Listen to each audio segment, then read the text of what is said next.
So, Chapter 6, Managerial Planning and Goal Setting. One of the primary responsibilities of managers is to decide where the organization should go in the future and how to get it there.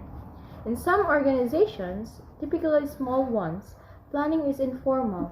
In others, managers follow a well-defined planning framework. The company establishes a basic mission and periodically develops formal goals and plans for carrying it out. Large organizations such as Royal Dutch or Shell, IBM,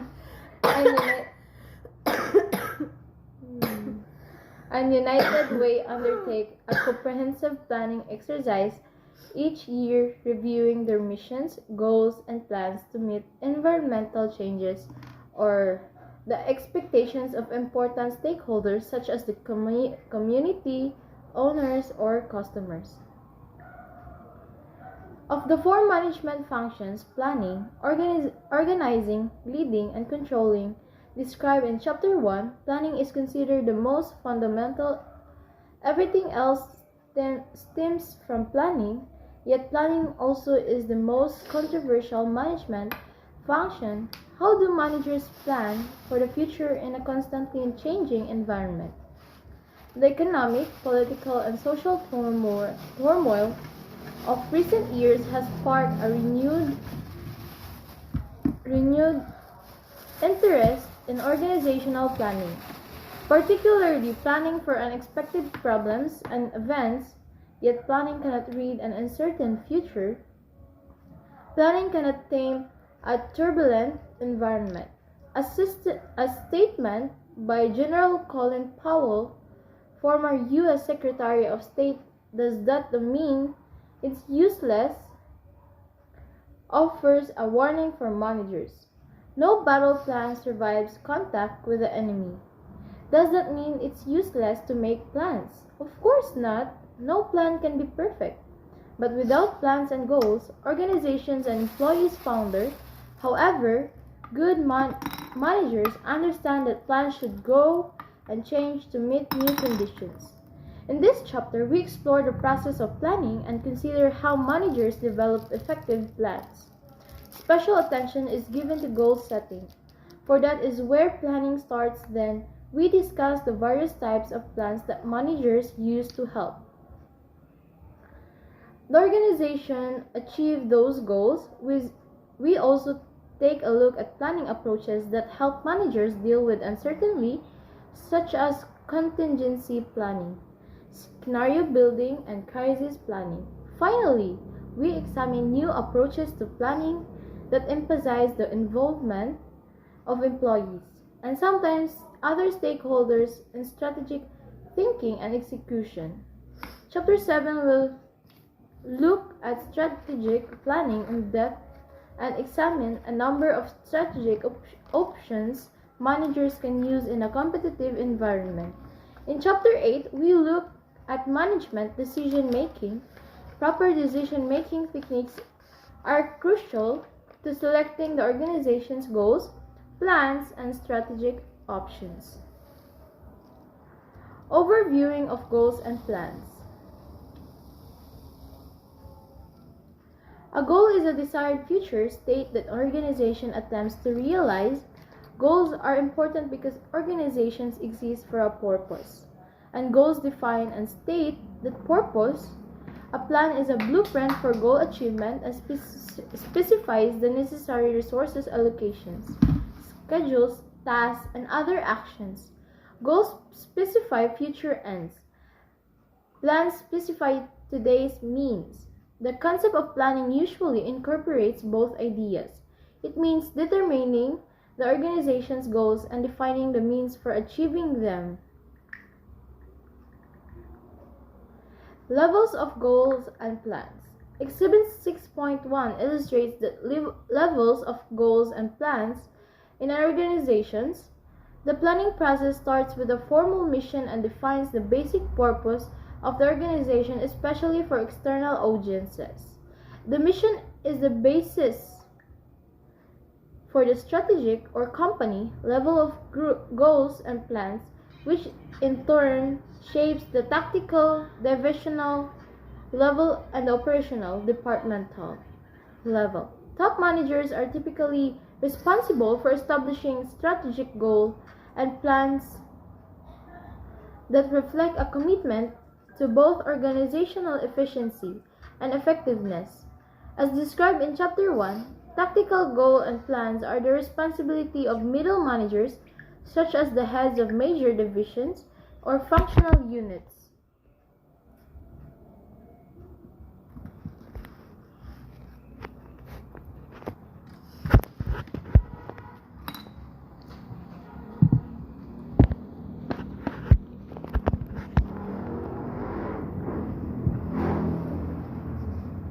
A division manager will formulate tactical plans that focus on the major actions the division must take to fulfill its part in the strategic plan set by top management.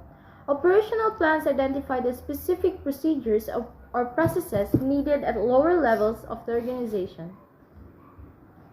such as individual departments and employees. Frontline managers and supervisors develop operational plans that focus on specific tasks and processes, and that help meet tactical and strategic goals. Planning at each level supports the other levels. Purposes of goals and plans. Uncertainty about the future and the complexity of today's environment overwhelm many managers and cause them to focus on operational issues and short-term results rather than long-term goals and plans.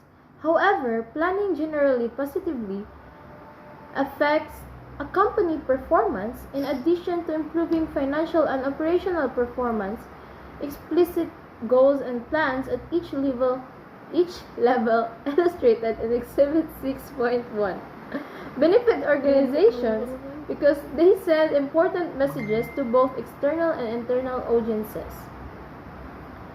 Legitimacy. An organization's mission describes what the organization stands for and its reasons for existence. It symbolizes legitimacy to external audiences such as investors, customers, suppliers, and the local community. The mission helps them look on the company in favorable light.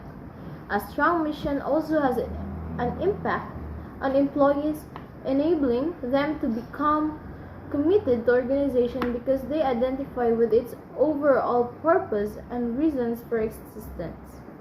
Source of motivation and commitment. Goals and plans enhance employees' motivation and commitment by reducing uncertainty and clarifying what they should accomplish.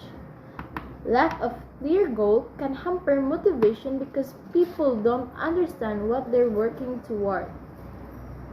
Whereas a goal provides the why of an organization or subordinates its existence.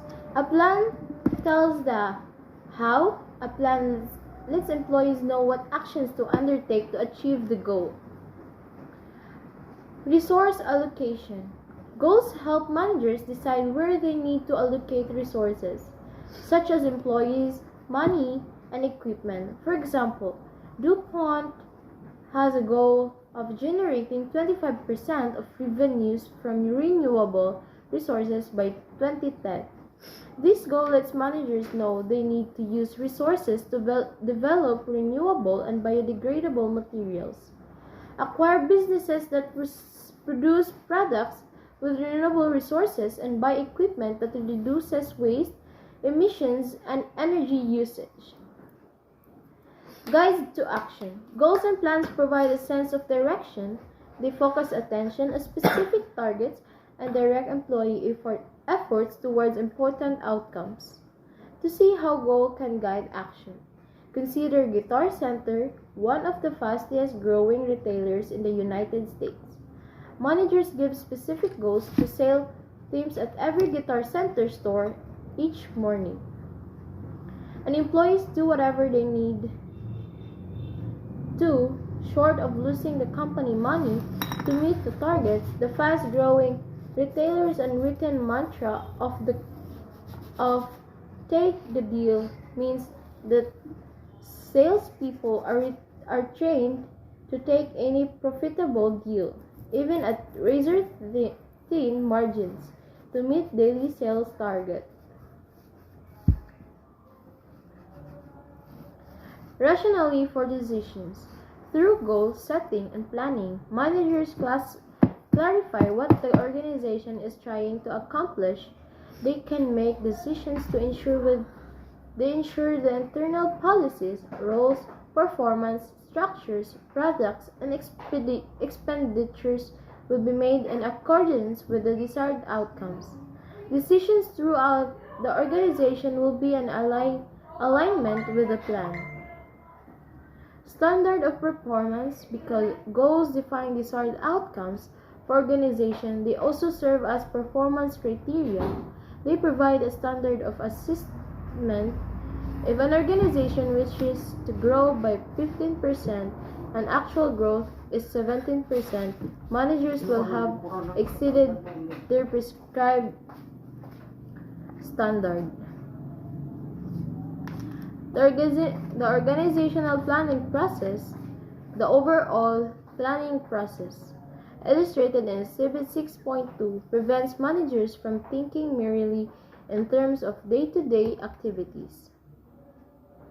The process begins when managers develop the overall plan for the organization by clearly defining mission and strategy or company-level goals. Second, they translate the plan into action, which includes defining tactical plans of objectives, developing a strategic map to align goals, formulating contingency and scenario plans, and identifying intelligence teams to analyze major competitive issues. Third, managers lay out the operational factors needed to achieve goals. This involves devising operational goals and plans, selecting the measures and the targets that will use to determine if things are on track, the identifying stretch goals and crisis plans that might need to be put into action. Tools for executing the plan include management by objectives, performance dashboards, single-use plans, and decentralized responsibility. Finally, managers periodically review plans to learn from results and shift plans as needed, starting a new planning cycle. Organizational mission. At the top of the goal hierarchy is the mission, the organization's reasons for existence. The mission describes the organization's values, aspirations, and reason for being. A well-defined mission is the basis for development of all subsequent goals and plans. Without a clear mission, goals and plans may be developed haphazardly and not take the organization in the direction it needs to go. The formal mission statement is a broadly stated definition of purpose that distinguishes the organization from others of similar type, a well-designed mission from others of a similar type. A well-designed mission statement can enhance employee motivation and organizational performance. The content of a mission statement often focuses on the market and the customers and identifies desired fields of endeavor. Some mission statements describe company characteristics such as corporate values, product quality, location of facilities, and attitude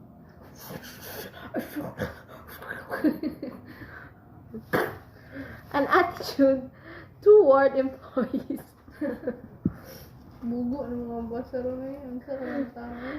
The mission statement of Volvo Group is shown in Exhibit 6.3, such as short, straightforward mission statements describe basic business activities and purposes, as well as the values that guide the company. Another example of this type of mission statement is that a statement farm insurance.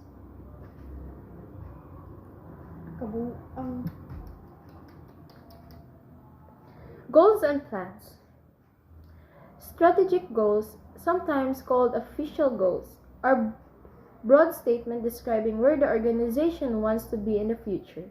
These goals pertain to the organization as a whole rather than specific divisions or departments.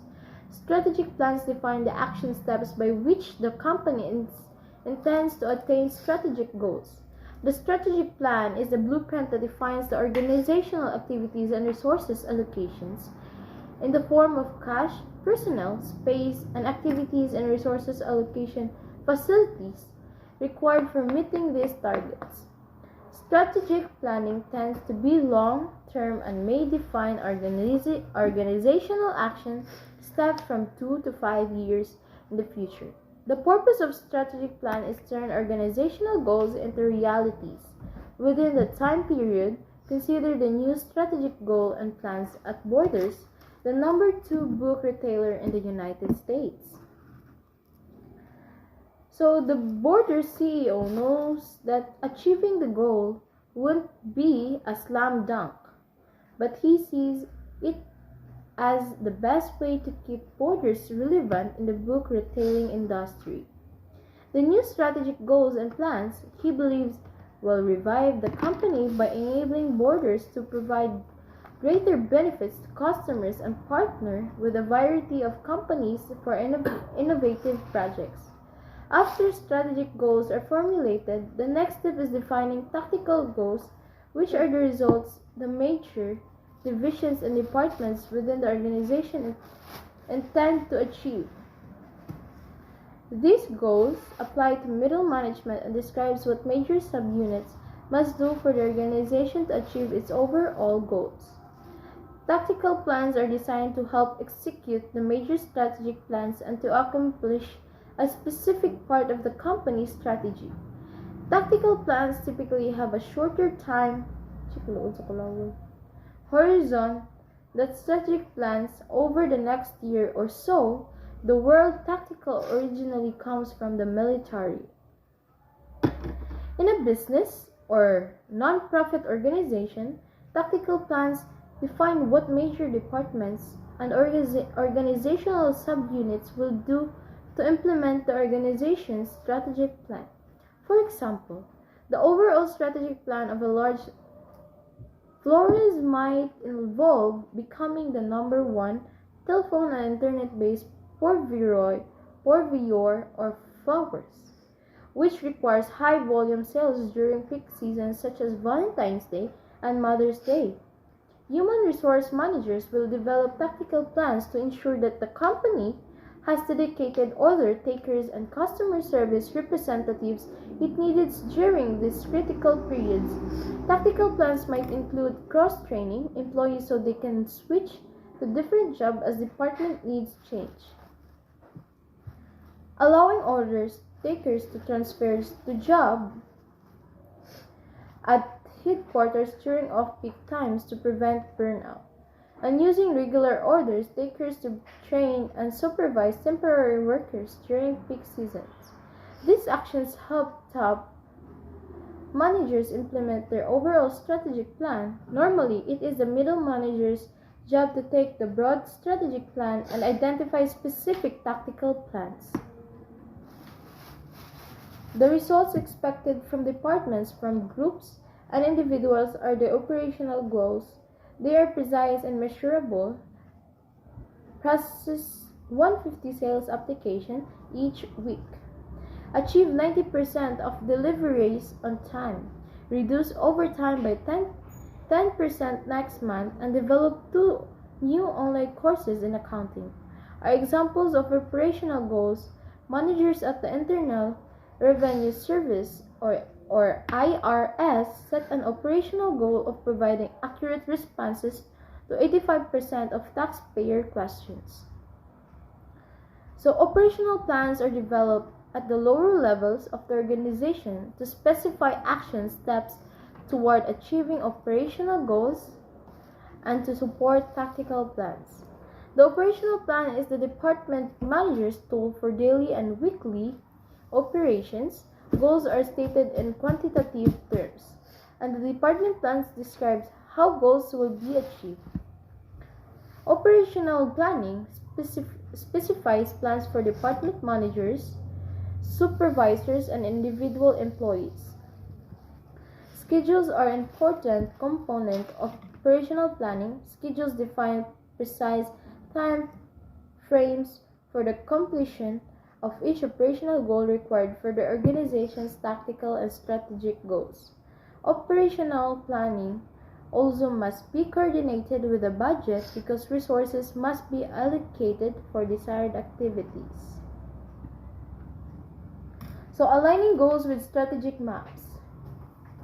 Effectively designed organizational goals are aligned, that is, they are consistent and mutually supportive so that the achievement of goals at low levels permits the attainment of high-level goals. Organizational performance is an outcome of how well these interdependent elements are aligned, so that individuals, teams, departments, and so forth are working in the concert to attain specific goals that ultimately help the organization achieve high performance and fulfill its mission. An increasingly popular technique for achieving goal alignment is the strategy map. A strategy map is a visual representation of the key drivers of organization success and shows how specific goals and plans in each area are linked. Strategy map provides a powerful way for managers to see the cause and effects relationships among goals and plans. The simplified strategy map in Exhibit 6.4 illustrates 4 key areas that contribute to a firm's long-term success, learning, and growth. Internal processes, customer service, and financial performance, and how the various goals and plans in each area link to the other areas.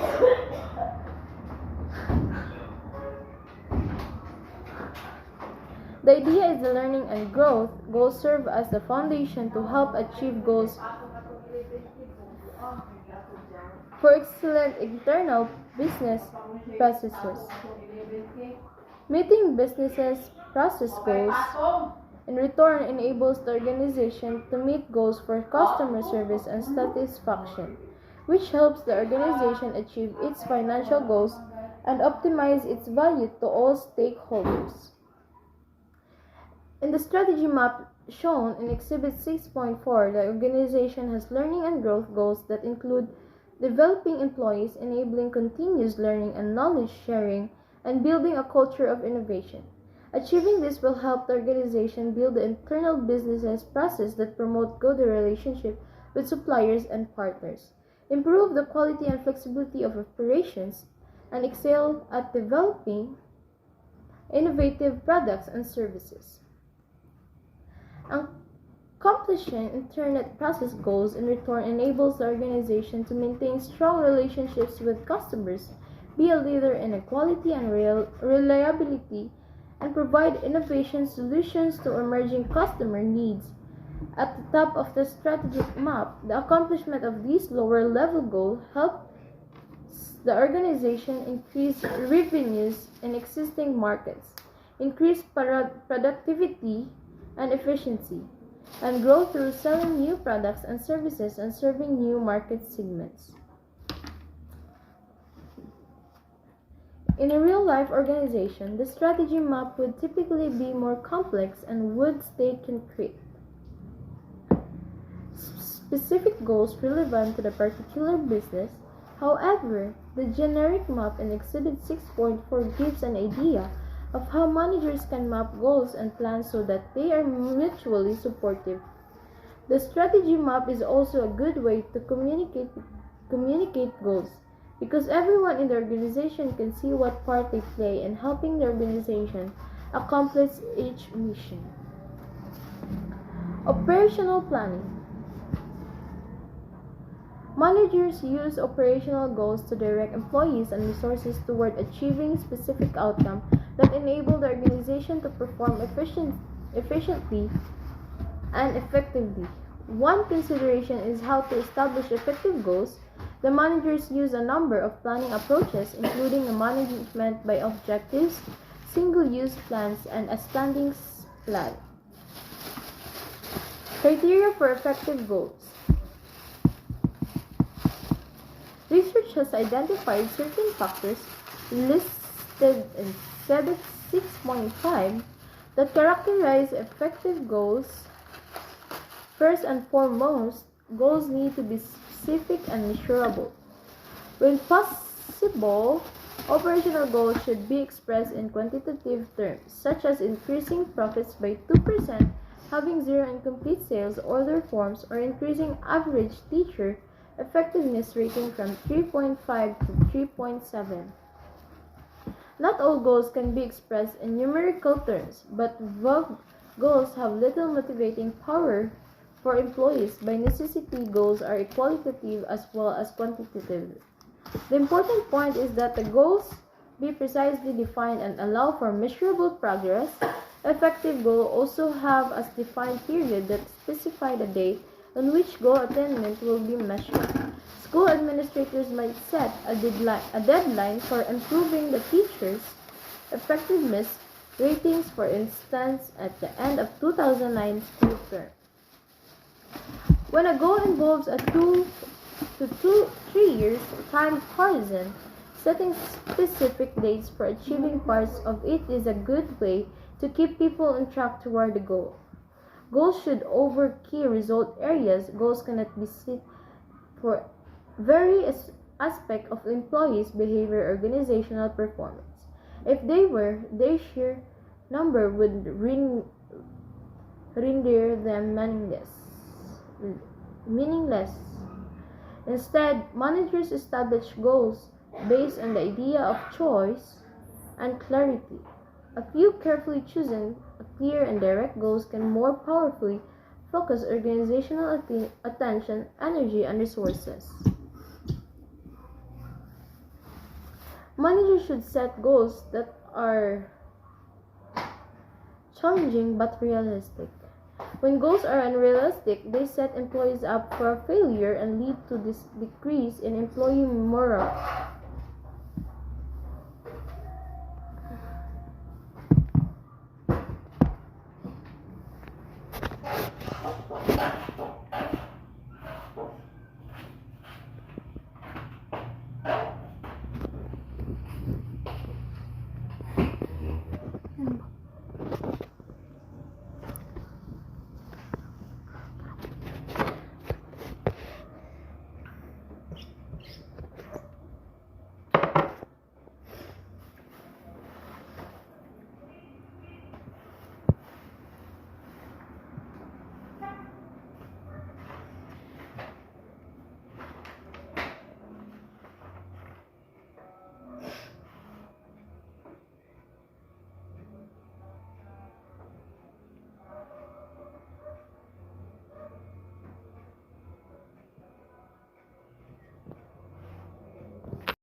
Management by objectives, described by famed management scholar Peter Drucker in his 1954 book. The practice of management by objective, has remained a popular and compelling method for defining goals and monitoring progress towards achieving them. Management by objectives, or MBO, is a system whereby managers and employees define goals for every department, project, and person and use them to monitor subsequent performance. A model of essential step of MBO system is presented in Exhibit 6.64 major activities make MBO success. Number 1. Set goals. Setting goals involves employees at all levels and looks beyond day-to-day activities to answer the question, what are we trying to accomplish? Managers set the criteria of effective goals described in the previous section and make sure to align responsibility for goal accomplishment. However, goals should be jointly derived. Mutual agreement between employee and supervisor creates the strongest commitment to achieve goals In the case of teams, all teams members may participate in setting goals. 2. Developing actions and plans.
Develop action plans. An action plan defines the course of action needed to achieve the stated goals. Action plans are made for both individuals and departments.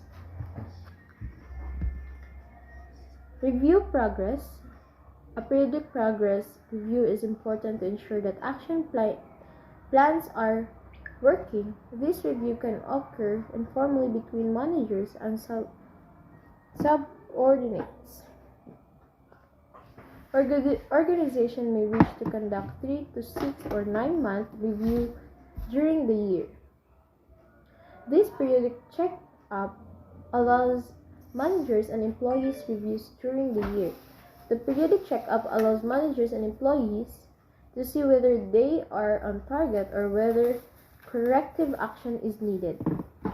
Managers and employees should not be locked into predefined behavior and must be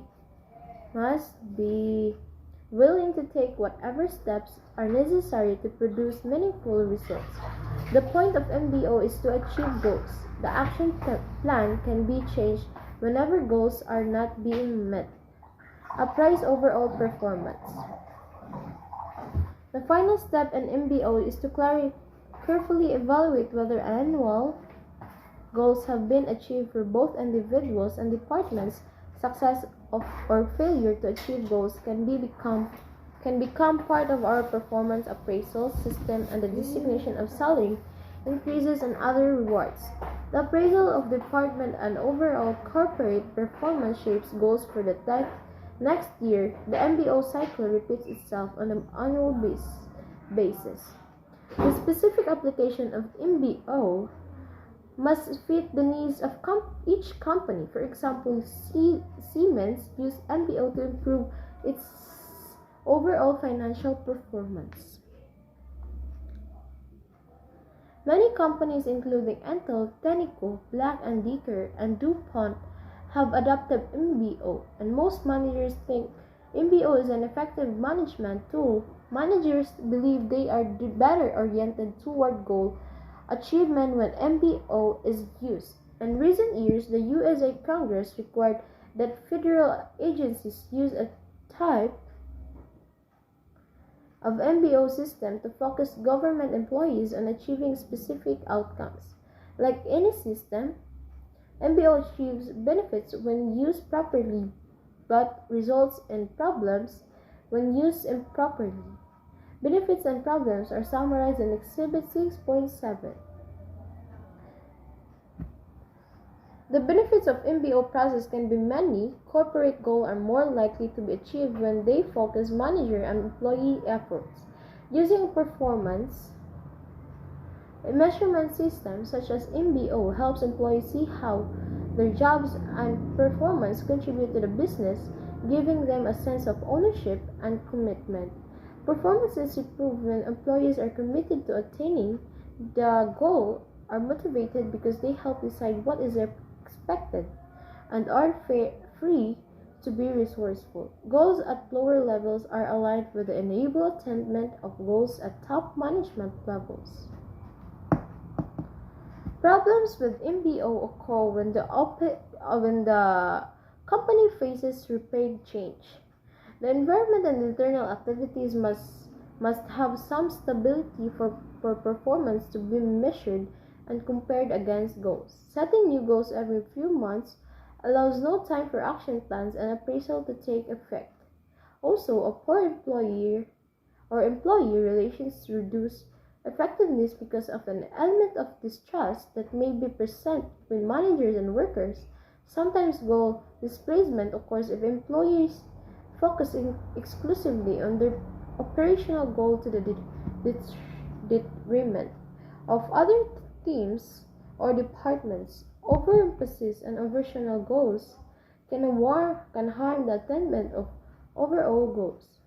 Another problem arises in mechanistic organizations characterized by rigidly defined tasks and roles that may not be compatible with MBO's emphasis on mutual determination of goals by employee and supervisor.